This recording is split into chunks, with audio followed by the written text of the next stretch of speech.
करे कोई, भरे कोई। ओम गणेशाय नमः। ओम श्री गणेशाय नमः।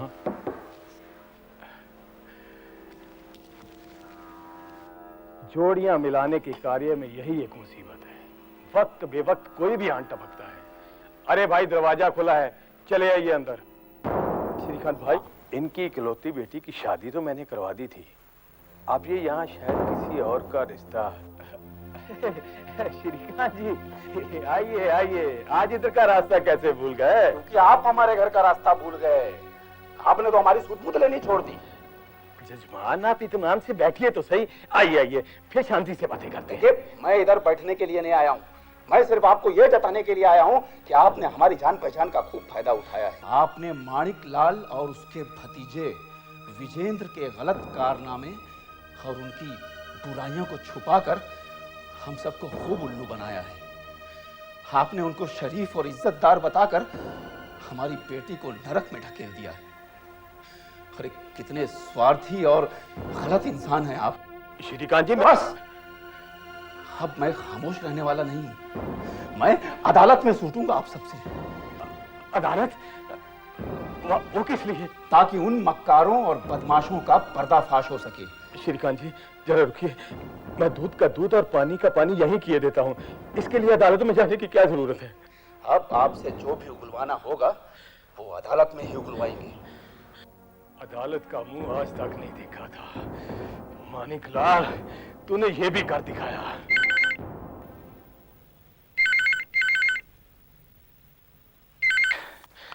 हेलो।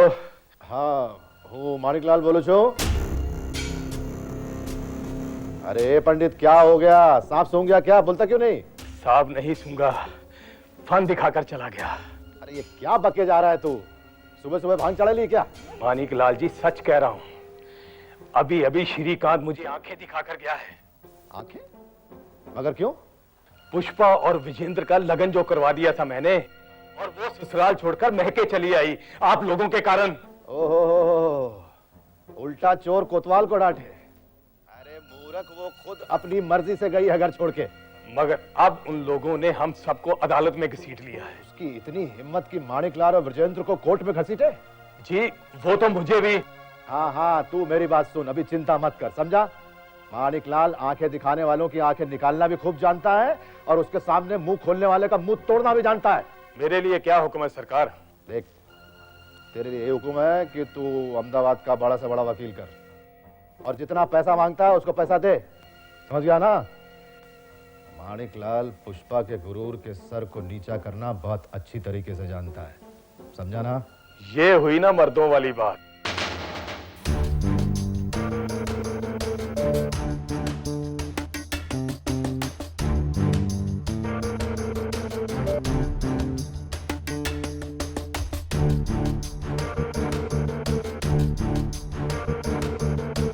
नवेंद्र जी, आपने ये कार्य क्यों और कैसे अंजाम दिया, ये आप अदालत को बताइए।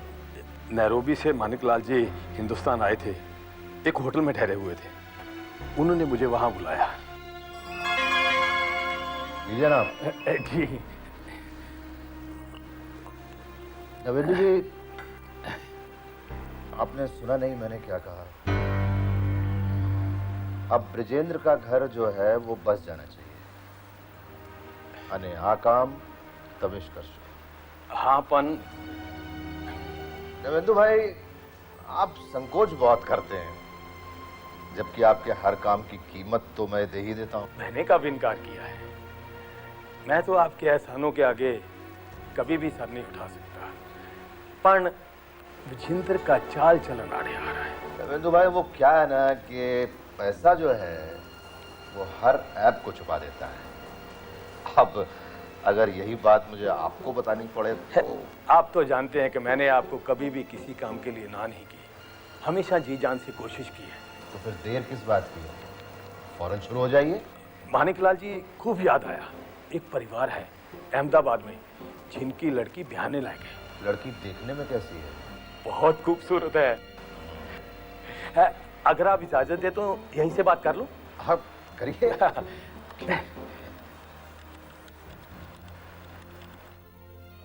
हेलो श्रीकांत जी, कैसे हैं आप? बिटिया की कहीं शादी पक्की हुई? उन लोगों ने 3 बजे आने को कहा था, अब तो 4:15 बज रहे हैं। अरे इतने बड़े आदमी हैं, ढेरों काम होते हैं उनको, कहीं ना कहीं फंस गए होंगे। फिर भी एक फोन तो करिए, कहीं कोई और लड़की वाले। अरे भाग्यवान, शुभ शुभ बोल। जब नवेंदु जी बीच में है तो पहली बात ऐसा होगा ही नहीं। तुम खाम खां चिंता करती हो। फिर भी एक फोन तो करिए। ठीक है। लगता है वो लोग आ गए, आप चल के रिसीव करिए, मैं जब तक जलपान का इंतजाम करके आती हूँ।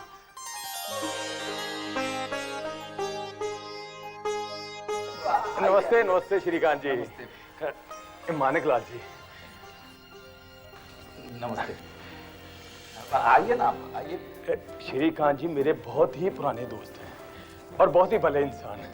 अहमदाबाद में इज्जतदार लोगों में इनकी गिनती होती। आइए ना, आइए। ये तो नवेंदु जी का बड़प्पन है, वरना मैं इस लायक कहाँ। बैठो ना आप। मानिक लाल जी कभी कभी हिंदुस्तान आते हैं। यहाँ अक्सर लोग इन्हें घिरे रहते हैं। नैरोबी में तो इनको कान खुजाने की फुर्सत नहीं। अरे कैसे मिलेगी, इतने बड़े बिजनेस के मालिक जो ठहरे। हाँ। अब आओ जानकी।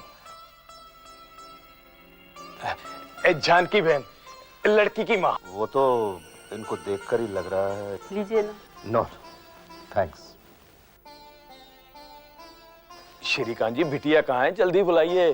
अरे आज उसको ढेरों काम है। बस आती ही होगी, कॉफी बना रही है।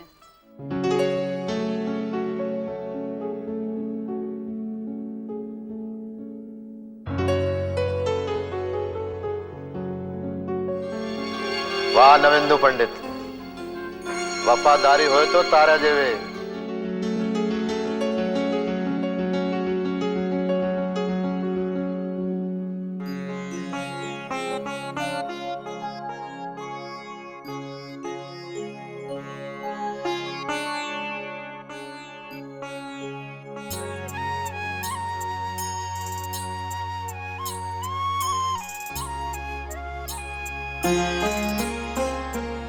हिंदुस्तानी लड़की नहीं ताऊ जी, कम से कम हिंदुस्तानी लड़की से तो नहीं है। क्यों नहीं भाई?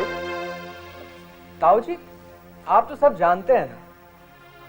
अब मैं क्या जवाब दूं आपको? मुझे किसी जवाब की जरूरत नहीं है, समझा तू? मैंने बहुत सोच समझ कर ये बात चलाई है। लेकिन भाई जी मुझे लगता है विजयन शायद ठीक कह रहा है। क्या खाक ठीक कह रहा है? ठीक कह रहा है। ये कल का छोकरा, इसको समझ ही क्या है। लेकिन ताऊ जी बस बहुत बोल लिया तू, अपनी जुबान को लगाम दो। इसकी शादी की तैयारियां शुरू करो, ये मेरा आखिरी फैसला है।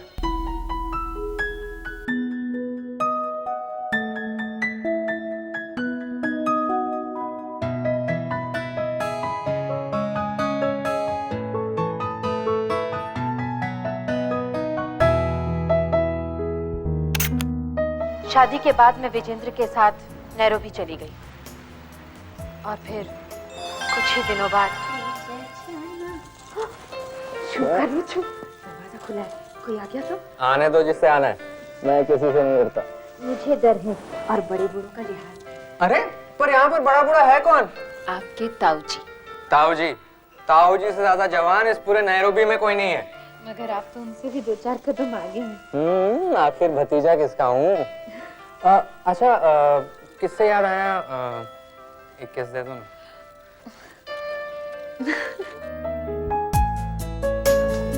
Hello, you're looking nice.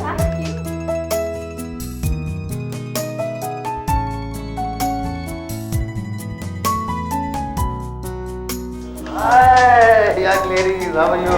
Enjoying the party or not? चलिए मान लेना, शर्मा है। You both young handsome guys. I am not old yet. You understand? Okay.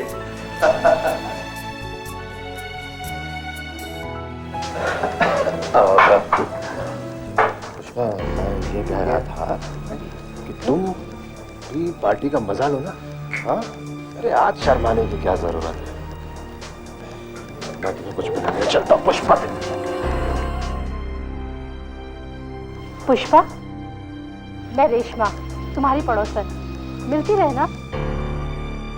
हाँ, क्यों नहीं? मुझे बातें करने के लिए दोस्त जो मिलते हैं। एक नहीं 2, मेरी सास भी दोस्त जैसी है, एकदम मॉडर्न और कोऑपरेटिव।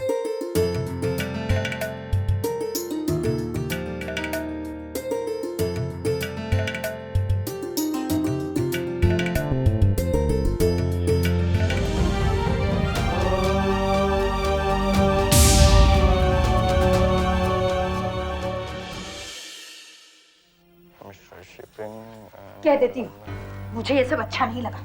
क्या अच्छा नहीं लगा तुम्हें? उसका और आपका विचित्र व्यवहार। पुष्पा, किस व्यवहार की बात कर रही हो तुम? मुझसे कहलवाना चाहते हैं?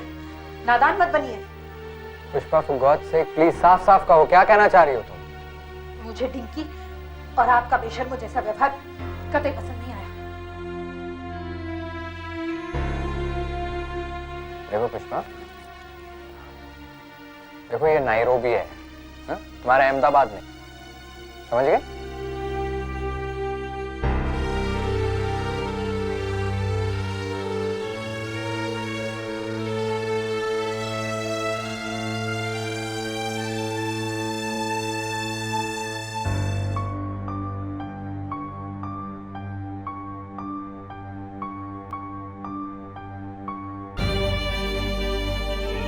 शादी के बाद पुष्पा, हर लड़की को नए घर में एडजस्ट करना ही पड़ता है, और मुझे यकीन है कि तुम भी एडजस्ट करोगे।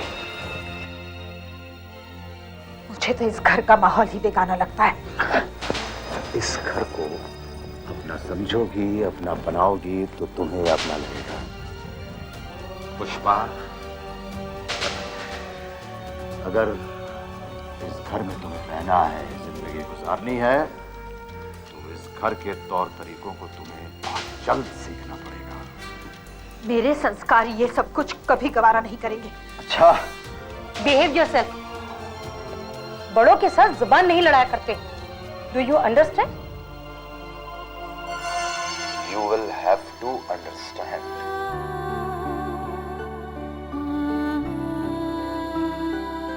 पुष्पा, किन ख्यालों में हो तुम? वही जो दिन रात मेरा पीछा नहीं छोड़ते। मैं कुछ समझी नहीं। वही जो उस रोज पार्टी में तुमने देखा, मैंने देखा।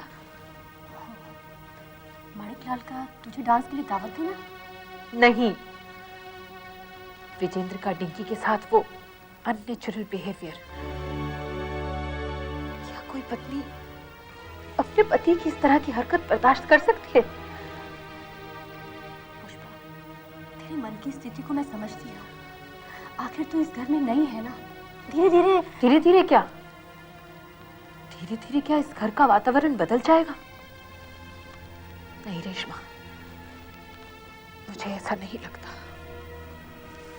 पुष्पा, धीरे धीरे तुझे ही एडजस्ट करना पड़ेगा, अपने आप को ढालना पड़ेगा। आखिर तू विजेंद्र की पत्नी हो चुकी है। मगर क्या मैं ये सब कुछ सहन कर पाऊंगी?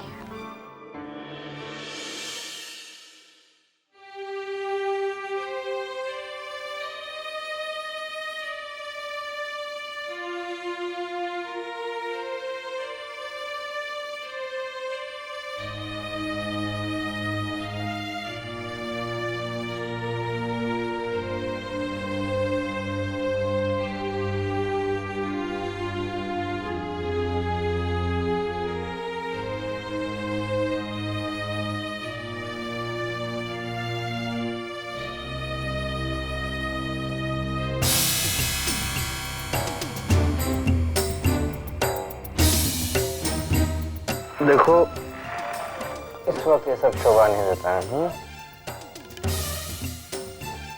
कैसे पति हैं आप? अपनी पत्नी के जज्बात नहीं समझते? प्लीज, मैं बहुत थका हुआ हूँ। कहाँ गए थे? डिंकी के वहाँ।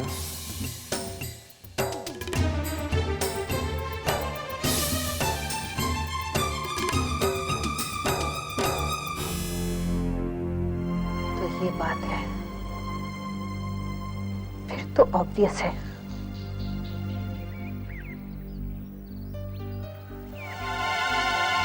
पुष्पा,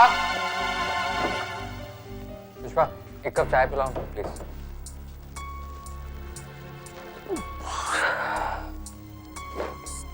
क्या हुआ, सुना नहीं तुमने?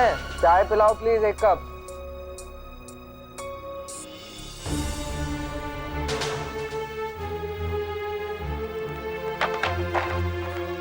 चाय। Thank you. ये क्या है? तस्वीर है और क्या। जरा गौर से देखिए। किसी शादी में किसी ने खींच ली होगी, कभी कभार ऐसा हो जाता है। अच्छा, तभी आपने इसे इतना संभाल कर अलमारी के अंदर रखा हुआ था। वो विजेंद्र, ये औरत कौन है?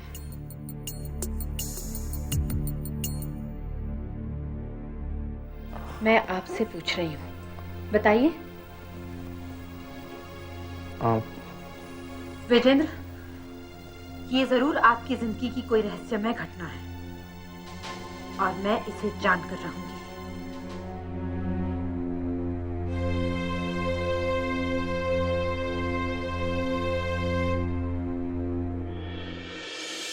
तुम्हें उस दुकान पर ना देख लेती तब तो तुम बिना मिले ही चली जाती, है ना स्मिता? अरे नहीं नहीं, ऐसी बात नहीं थी। इतने दिन पड़ोस में साथ रहे हैं तो क्या कभी मिल भी नहीं सकते? संबंध ऐसे टूट थोड़ी जाते हैं। जी हाँ। विजेंद्र की नई बहू आई है। हाँ, मैंने भी सुना है। भगवान करे सुखी रहे। इतने दिन साथ रहकर उसे भली भांति जानती हो, नई बहू के लिए दुआ बिल्कुल फिजूल है। अरे, ये तो वही लड़की है जिसे मैंने विजेंद्र के साथ तस्वीर में देखा था। पुष्पा,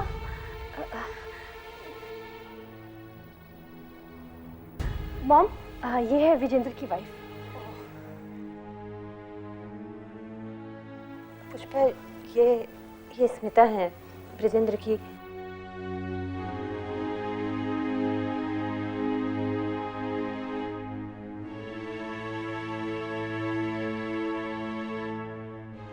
आंटी, आप कुछ कह रही थी ना? नहीं, मैं कुछ नहीं कह रही थी। पुष्पा, चलो ना बैठकर बातें करते हैं। रेशमा, मुझे बहलाओ मत। मैं जानना चाहती हूँ कि ये लड़की कौन थी। कोई नहीं बेटे। बेटी का नाम है मुझे आंटी। मुझे सच बता दीजिए प्लीज। वो जो भी थी, लेकिन अब एक गैर औरत है। तुम जानकर क्या करोगी? अगर वो अब एक गैर औरत है तो पहले जरूर अपनी रही होगी। उसका किससे क्या रिश्ता है, ये जानना मेरे लिए बहुत जरूरी है। आंटी। पुष्पा बेटी, स्मिता विजेंद्र की पहली पत्नी थी।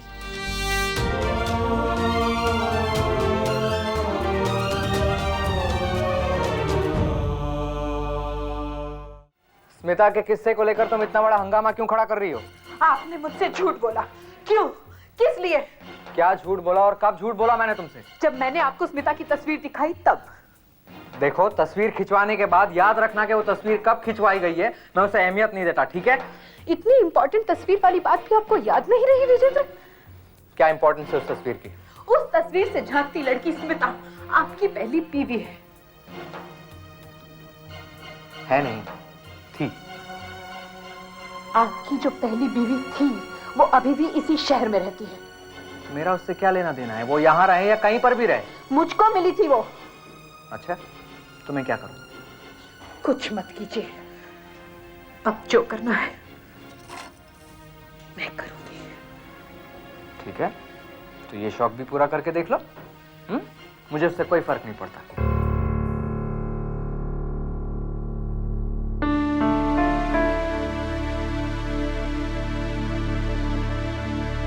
अरे आओ। तुम लोगों को देखकर जितनी मुझे खुशी हुई उससे कहीं ज्यादा हैरानी।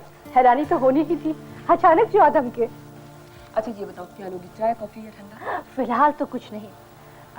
पुष्पा तुमसे कुछ बात करना चाहती है। हाँ बिल्कुल। ये कौन है?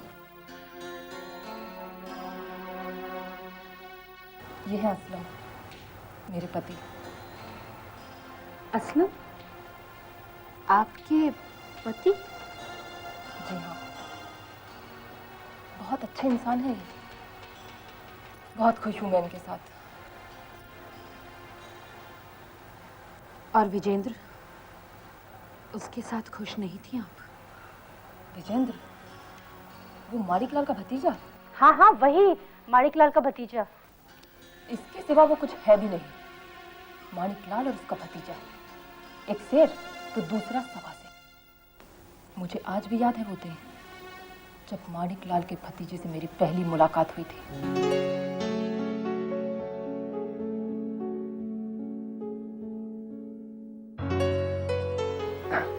एक्सक्यूज मी, क्या मैं आपको कुछ देर के लिए डिस्टर्ब कर सकता हूँ?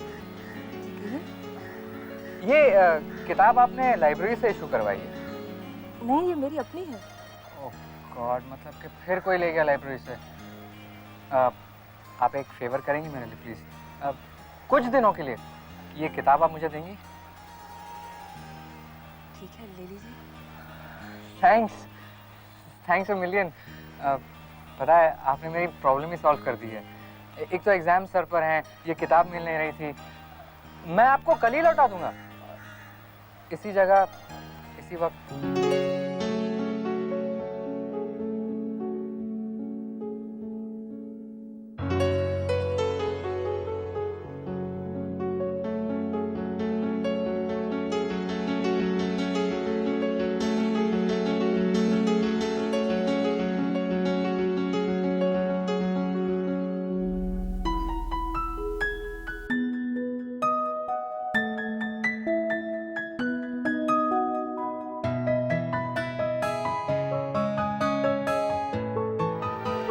आज फिर तुमने आने में देर कर दी। विजेंद्र, कॉलेज से भागना इतना आसान है क्या? और वैसे भी मेरे सारे बहाने पुराने हो चुके हैं।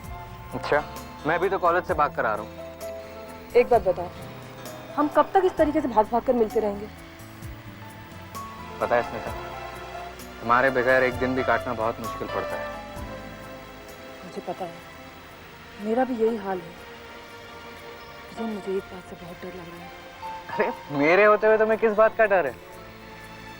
अगर मेरे और तुम्हारे घर वाले हमारी शादी के लिए राजी नहीं हुए तो? उन्हें मानना ही पड़ेगा। विजेंद्र, ये इतना आसान नहीं है। और अगर मेरी तुमसे शादी नहीं हुई ना, तो मैं जिंदा नहीं बचूंगी। तुम्हें क्या लगता है मैं तुम्हारे बगैर रह पाऊंगा?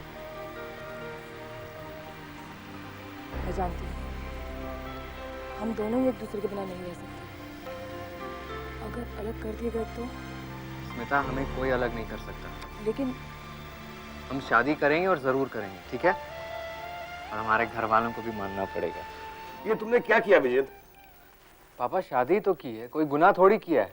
अभी तुम पढ़ रहे हो, अपने पैरों पर खड़े तक नहीं हुए। तुम्हारे ताऊजी सुनेंगे तो एकदम कयामत ढा देंगे। पापा प्लीज, आप उन्हें समझा दीजिएगा। मैं उन्हें समझा दूंगा। तुम जानते हो विजेंद्र, उन्हें कोई नहीं समझा सकता।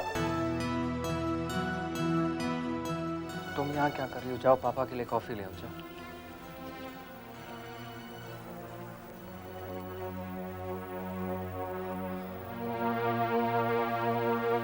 पापा, शादी तो अब हो गई है, कुछ नहीं हो सकता अब। ये बात भी तुम्हारी ठीक है। विजय, तुम ऐसा करो, अपनी शादी को रजिस्टर करवा लो और मैं अपनी मजबूरी बताकर भाई जी की डांट से भी बच जाऊंगा। हाँ ये ठीक है, हम आज ही करा लेते हैं रजिस्टर। ठीक है, और मैं तब तक भाई जी को फोन मिलाता हूँ। ठीक है।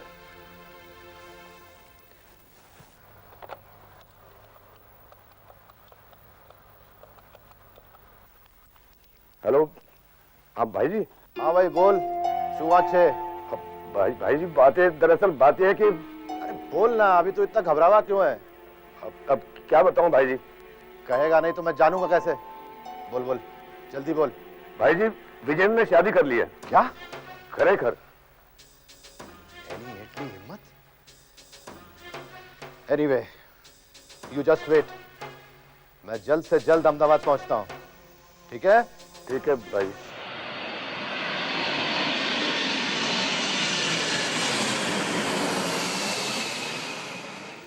मैंने तुझे यहाँ पढ़ने के लिए भेजा था कि इश्क करने और शादी रचाने के लिए? देखो इसको, है? अरे कैसा गूंगे की तरफ बैठा हुआ है तू? बोलता क्यों नहीं है? इसकी इतनी हिम्मत हो गई, देखो जरा। आप चाहें डांटें या पीटें, शादी तो हम लोगों ने कर ली है। अरे मैं इस शादी को शादी नहीं मानता। मंदिर में की हुई शादी में कोई शादी होती है क्या? ताऊ जी, हमने शादी रजिस्टर करवा ली है। अच्छा, ये भी कर लिया तूने? बड़ा सियाना हो गया है तू।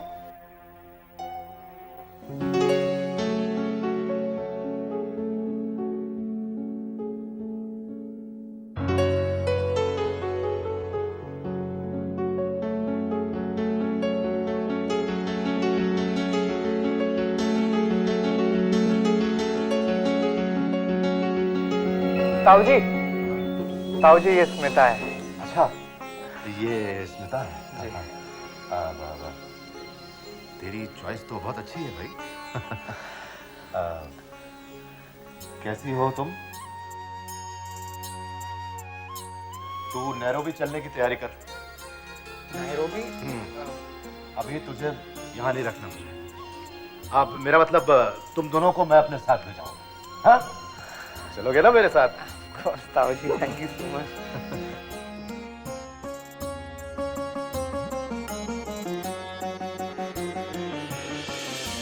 तुम दूसरे कमरे में रहोगे। Utter nonsense. ताऊ जी का सुझाव है। क्या? ताऊ जी ने ऐसा कहा है? मम्मी से कहलवाया था।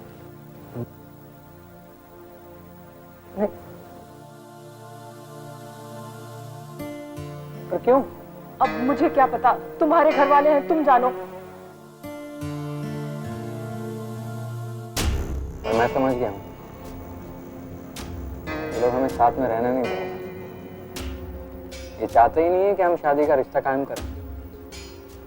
लेकिन क्यों? हमारा दोष क्या है?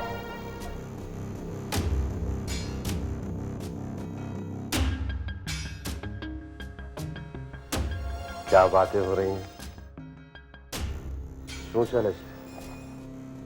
कुछ नहीं ताऊ जी, बस यूं ही।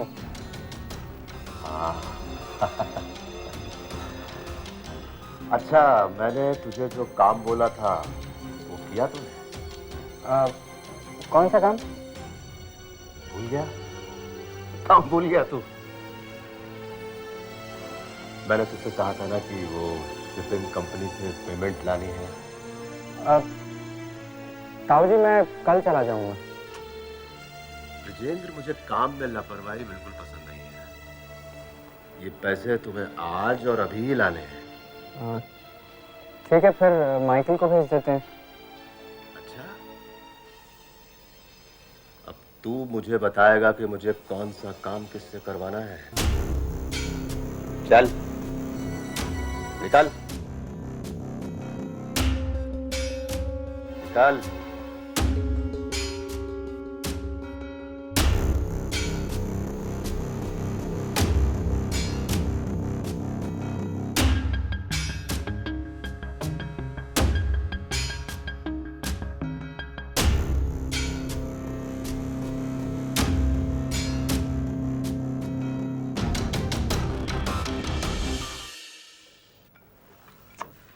मुझे भूख नहीं है माँ।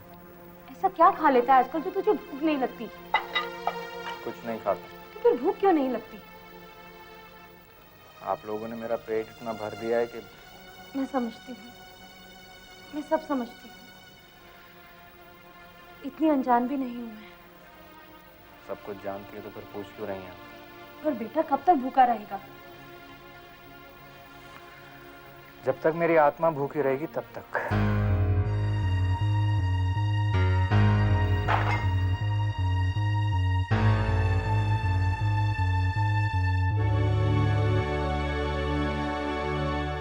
ये लो। अब तुम किसका इंतजार कर रही हो? तुमको भूख क्यों नहीं लग रही? मुझे भूख लगी।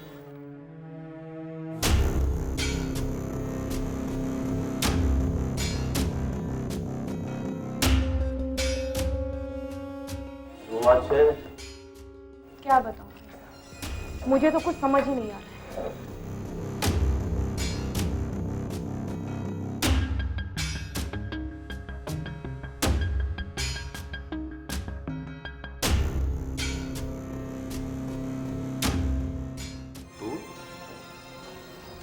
वो इतनी उदास क्यों है?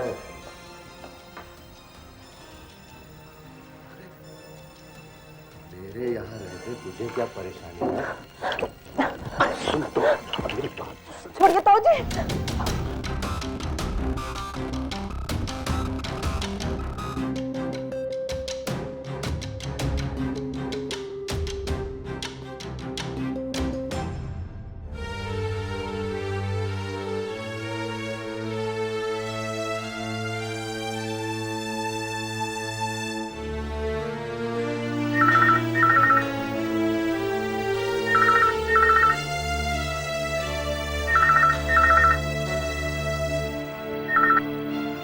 हेलो रेशमा, कैसी हो तुम? मैं ठीक हूँ, तुम कैसी हो? कई दिनों से तुमसे मुलाकात नहीं हुई, सोचा फोन कर लूं। बहुत अच्छा किया तुमने। वैसे मुझे लग रहा था इतनी देर हो गई है, तुम सो गई होंगी। मेरी आंखों में अब नींद कहाँ है। क्यों, क्या हुआ? तुम कुछ बुझी सी लग रही हो। मैं बिल्कुल बुझ चुकी हूँ रेशमा। क्या विजेंद्र ने तुमसे कुछ कहा? वो तो तब बोलेगा जब उनसे मुझे मिलने दिया जाएगा। क्या कह रही हो तुम तो उसकी बीवी हो। बीवी हूँ, लेकिन क्या? लेकिन हुक्म ताऊजी का मानना पड़ता है। क्या? पता नहीं ये माणिकलाल चाहता क्या है।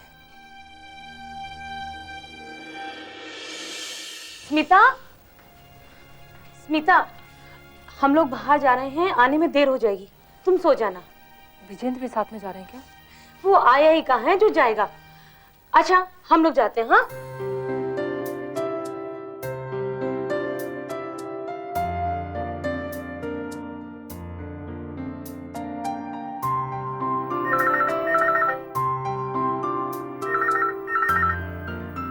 हेलो स्मिता, विजेंद्र बोल रहा हूँ। विजेंद्र, कहाँ हो तुम? अभी तक घर नहीं आए? डिंकी के घर स्टैग पार्टी है। ओह, वो डिंकी जो लड़कियों की तरह बिहेव करता है। How do you know? मेरी भी तो आंखें हैं।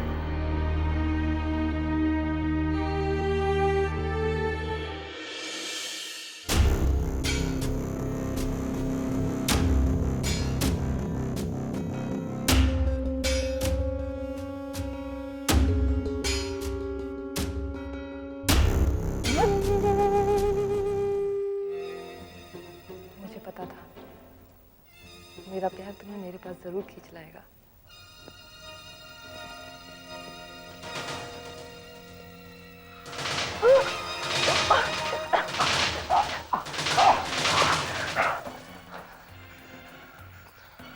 ताऊजी, इस उम्र में इतनी हवस, लानत है तुम पर।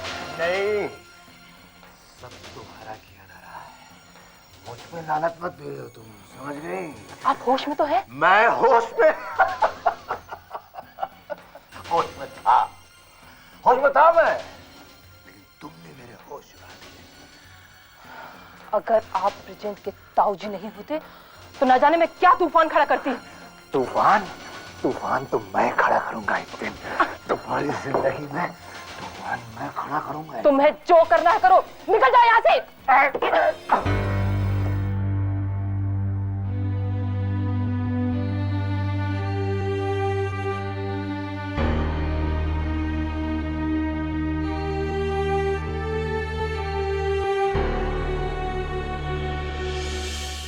जीना मुश्किल कर दिया है तुमने मेरा। बस स्मिता के नाम से कुड़ती रहती हो तुम, बस यूं ही झगड़ते रहो। आपने मेरे साथ बहुत बड़ा धोखा किया है। तो आखिर क्या करूं मैं? धोखेबाज कर भी क्या सकता है? पुष्पा, जबान संभाल कर बात करो। तुम जानती हो तुम क्या कह रही हो? खूब जानती हूँ। पुष्पा, ये क्या हंगामा मचाए रहती हो? देखो ना माँ, मैं तैयार हो रहा हूँ बाहर जाने के लिए, और ये कुछ तो ख्याल करो पुष्पा। इस तरह से दिमाग खराब रखोगी तो ये लड़का बाहर जाके कैसे शांति से काम करेगा? और मेरी जिंदगी की जो शांति भंग हो गई, उसका क्या? तुमने अपनी जिंदगी की शांति खुद भंग की है, समझी तुम? हमने कुछ नहीं कहा तुम्हें।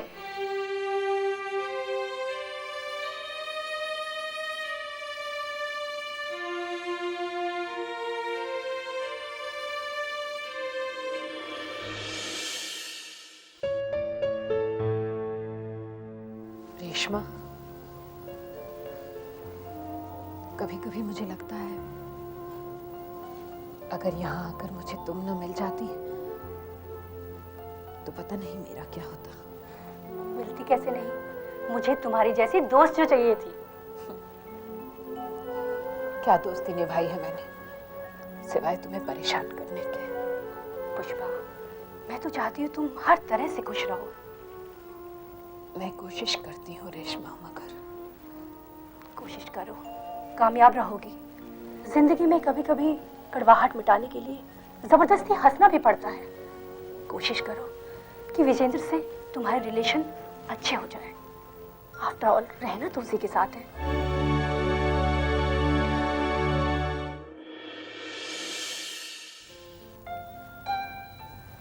मुझे बहुत खुशी हो रही है। आज कितने दिनों के बाद हम दोनों इस तरह बैठकर बातें कर रहे हैं। तुम ऐसे ही रहा करो, छोटी छोटी बात की टेंशन मत लो। देखो ना, हम लोग तो भूल ही गए हैं कि हम पति पत्नी हैं, है ना?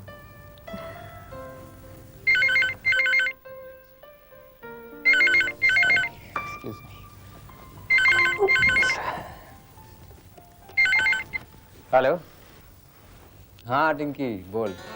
कुछ मत पूछ तू यार, तू तो अपनी बीवी के साथ मौज कर रहा होगा और मैं यहाँ तेरे लिए तड़प रहा हूँ। नहीं यार, ऐसी कोई बात नहीं है, बस ऐसे ही। नहीं, मुझे कुछ नहीं सुनना, बस तुम आ जाओ। इस वक्त? आधी रात को? हाँ, बस इसी वक्त मुझे मिलना है तुमसे। क्यों, इतनी बेचैनी है क्या? हाँ है, अगर तुम नहीं आ सकते तो मैं आ जाऊँ तुम्हारे पास। नहीं नहीं, तुम मत आओ, नहीं आता हूँ, वरना गजब हो जाएगा। चल बाय।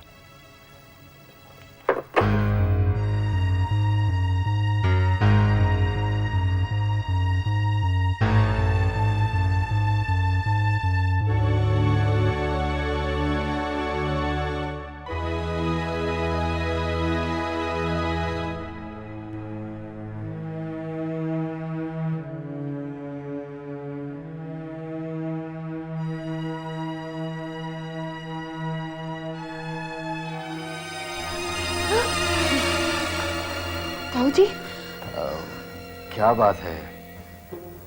तू इतनी उदास क्यों है? ताऊ जी क्या कर रहे हैं आप? मैंने क्या किया? कुछ भी तो नहीं किया मैंने। ओ, क्या है पुष्पा कि तू इतनी सुंदर सी है, एकदम गुड़िया की तरह, तो मुझे क्या बोलूं मैं? देख, मैं तुझे इतना उदास नहीं देख सकता। अभी तो तेरे खाने खेलने के दिन है ना, तो मैं चाह रहा था कि ताऊ जी कुछ तो सोचिए। मैं अरे देखना, मेरा जो सोचने समझने की ताकत है ना, वो किस जाती तुझे देखती। ताऊ जी मैं आपकी बहू हूँ। तो क्या किसी को मालूम नहीं चलेगा।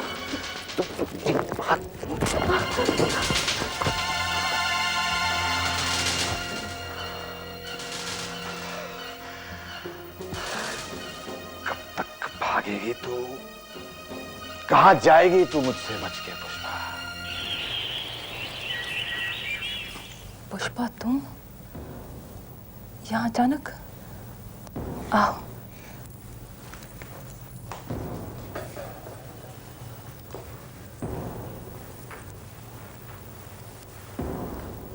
कुछ परेशान नजर आ रही हो।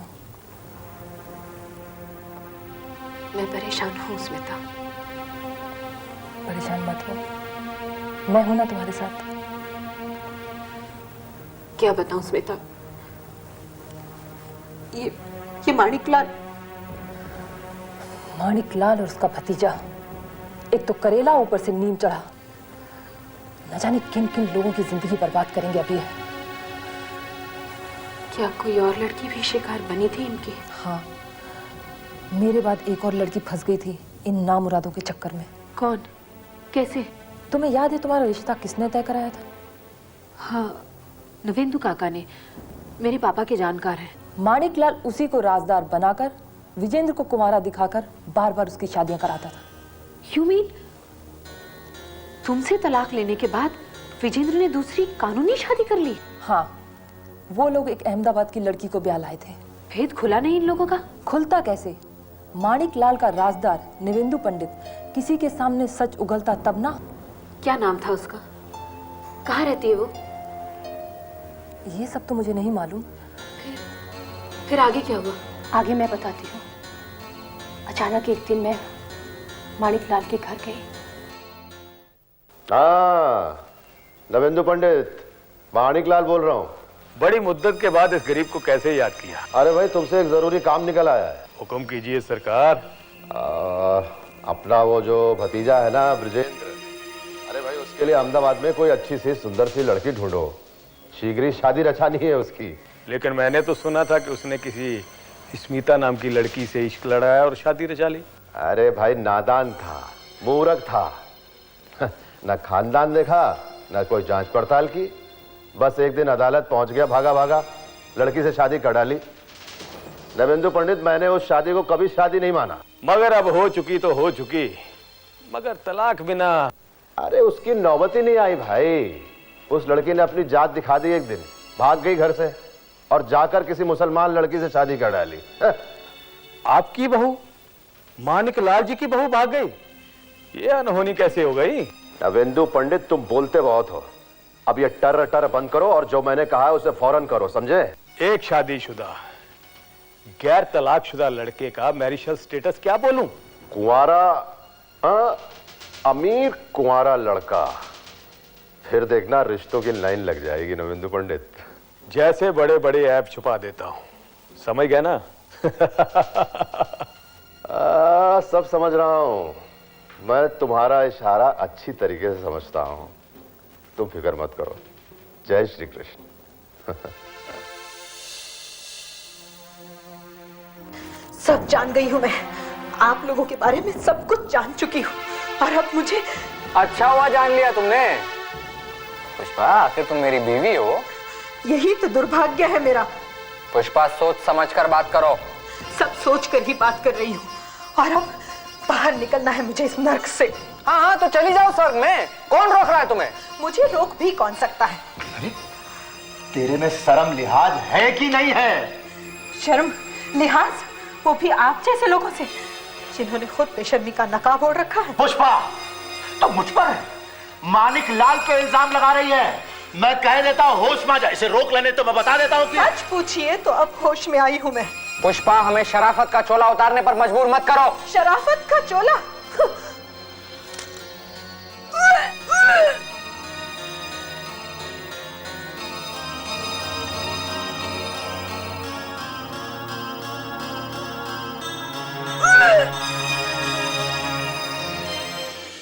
सॉरी पुष्पा, इस स्टेज पे तुम्हारा अबॉर्शन नहीं किया जा सकता। इसमें खतरा है। मैं कोई भी खतरा उठाने के लिए तैयार हूँ डॉक्टर। देखो पुष्पा, ये तुम्हारा पहला बच्चा है, इसीलिए इसमें बहुत ज्यादा खतरा है। यह बच्चा हो जाने दो, बाद में प्रिकॉशन लेना। आप समझ नहीं रही है डॉक्टर। मैं समझ रही हूँ, सब कुछ समझ रही हूँ। बच्चों के झंझट में इतनी जल्दी नहीं पड़ना चाहती तुम। यह बच्चा हो जाने दो, एक तो होना ही चाहिए ना। डॉक्टर, मैं इस बच्चे को किसी हालत में पैदा नहीं कर सकती। क्यों पुष्पा? क्योंकि इसके मक्कार और जलील बाप से अब मेरा कोई ताल्लुक नहीं है। पुष्पा, ये मैं क्या सुन रहा हूं? क्या हो गया है तुम्हें? अरे भाई, तुम्हें इस हालत में खुश रहना चाहिए, लेकिन ना तो तुम खुद खुश रहना चाहती हो, ना किसी को खुश देखना चाहती हो। मेरी बात का जवाब क्यों नहीं देती? मेरी खुशी का ख्याल है किसी को इस घर में? दूसरों पर तहमत लगाती हो? तुमने कभी मेरी खुशी की परवाह की है? आपको खुश करने का काम मुझसे होगा भी नहीं। बड़ों से बात करने का यही तरीका है? जो भी सीखा है यहीं से सीखा है, आप लोगों से सीखा है। छोड़ो विजेंद्र, मुंह मत लगो इसके। बहुत मुंह फट हो गई है ये, बल्कि बदतमीज भी हो गई है। पहले खुद तो तमीज सीखिए। क्या क्या कहा तुमने? वही जो तुमने सुना।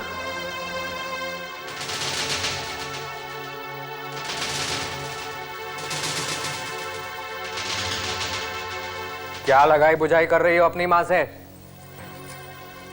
कोई झूठ नहीं कहा मैंने। अच्छा, सच्चाई की पुतली, तुम्हारा दिमाग खराब हो गया है, लगता है ठिकाने लगाना ही पड़ेगा। पहले अपना दिमाग ठिकाने लगाओ, अपना चाल चलन ठीक करो, समझे? तो अपना चाल चलन ठीक करो? रुक, अभी बताता हूँ तुझे अपना चाल चलन। समझती क्या है अपने आपको? घड़ियाली आंसू बहाने की जरूरत नहीं है। बता ना, क्या कह रही थी अपनी माँ से? हाँ? यही कह रही थी ना कि मुझ जैसे निर्लज का बच्चा नहीं चाहिए तुझे। हाँ? कोसती है मुझे। हाँ, नहीं चाहिए मुझे तुम्हारा बच्चा। चाहिए तू जा।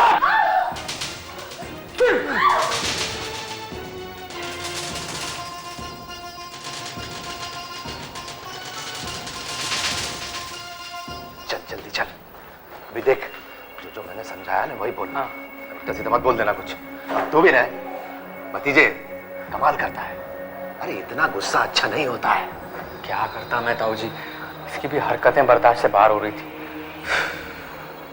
ताऊ जी कहीं हम फंस तो नहीं जाएंगे ना? चिंता ना कर, इस अस्पताल में बहुत बड़े बड़े डॉक्टर्स हैं, सब संभाल लेंगे और बाकी बाद में मैं समझा दूंगा।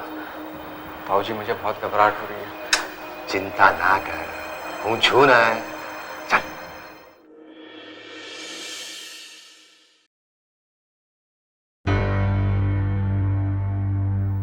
मेरी इंडिया जाने की टिकट करवाई या नहीं? देखो मैं तुमसे पहले ही कह चुका हूँ, तुम कहीं नहीं जाने वाली हो।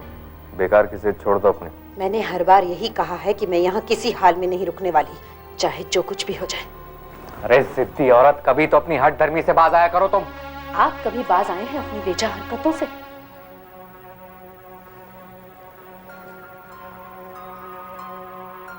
कुछ ना कुछ तो जरूर करना ही पड़ेगा। देख भाई, जब वो जिद कर रही है तो उसे भेजना तो पड़ेगा। ताऊ जी एक बार वो लड़की गई ना तो यहाँ वापस नहीं आने वाली। हाँ भाई जी, मुझे भी ऐसे ही लगता है। लेकिन उसे भेजना पड़ेगा ही। मैं उसे जाने नहीं दूंगा। ताऊ जी वो बच्चा मेरा है। तू चिंता क्यों करता है? मैं जाऊंगा ना दिकरा उसके साथ। ताऊ जी क्या होने वाला है उससे? उससे ये होगा दिकरा कि मैं वहां जाकर उसके माँ बाप को समझाऊंगा, उसको और उसके बच्चे को यहाँ वापस लेकर आऊंगा। एक बार हुआने देना उसे, अरे तसल्ली हो जाएगी। ताऊ जी लेकिन कहीं अगर मैं हूं ना, उसे वापस लेकर आऊंगा। हाँ, हर हाल में वापस लेकर आऊंगा।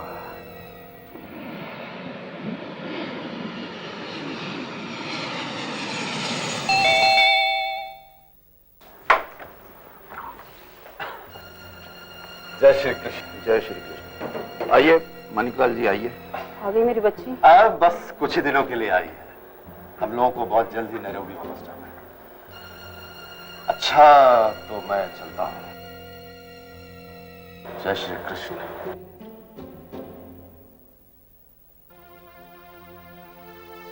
क्या जरूरत थी ऐसे बेमुरब्बत लोगों को मुरब्बत दिखाने की? याद क्या कह रहे हैं? मैं मुन्ने को किसी हालत में नहीं ले जाने दूंगी। देखो मैं कह देता हूँ, मुझसे जिद मत करो वरना बाद में तुम्हें बहुत पछताना पड़ेगा। ये शादी करके भी तो पछताना ही पड़ रहा है मुझे। जैसी लड़की को और करना भी क्या पड़ सकता है? ठीक कहा आपने, मुझ जैसी अभागन को और करना भी क्या पड़ सकता है।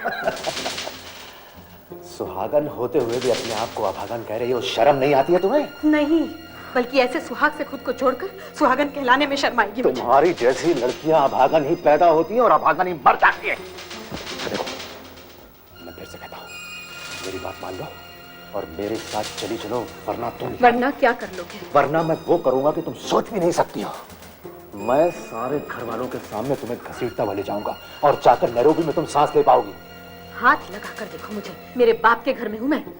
अच्छा, इसीलिए इतनी अकड़ दिखा रही हो? हाँ, इसीलिए इतनी अकड़ दिखा रही हो? देखो पुष्पा, मेरा नाम भी माणिकलाल है। बड़ों की अकड़ मैंने ठीक कर दी है। तू किस खेत की मूली है? याद रख, इस बच्चे को तो मैंने खबरदार जो मेरे बच्चे को हाथ लगाया तो। मेरा बच्चा है ये। ये हमारे वंश का चिराग है। अपने वंश से तो जोड़ना भी मत मेरे बच्चे का। तो फिर किसके वंश से जोड़ूं? माणिकलाल! किसके? अच्छा था मुझे। माणिकलाल! योर ऑनर, माणिकलाल और उसके भतीजे विजेंद्र के नाकाबिले बर्दाश्त रवैये ने मुझे तलाक के लिए अदालत का दरवाजा खटखटाने पर मजबूर कर दिया।